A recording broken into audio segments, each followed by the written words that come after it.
Speak sponsored by rxcardclub.com. Get a free prescription drug card and save up to 85% on prescription drugs.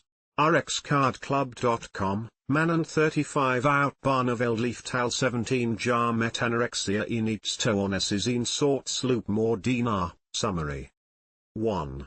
In Barneveld, the city authorities declared a code yellow warning due to young people throwing eggs at shop windows, not due to fog or slippery conditions. 2.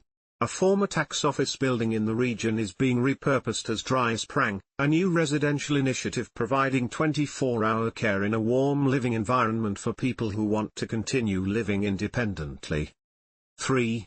The first phase of the renovation of the Rooseveltstraat in Barneveld has been completed, and the fences on the road will be removed in the coming week. 4.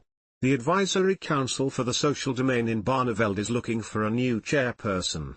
The council advises the municipality on various areas, such as housing for young people and the elderly, and additional support for people with small budgets. rxcardclub.com. Get a free prescription drug card and save up to 80% on prescription drugs. Less than /speak.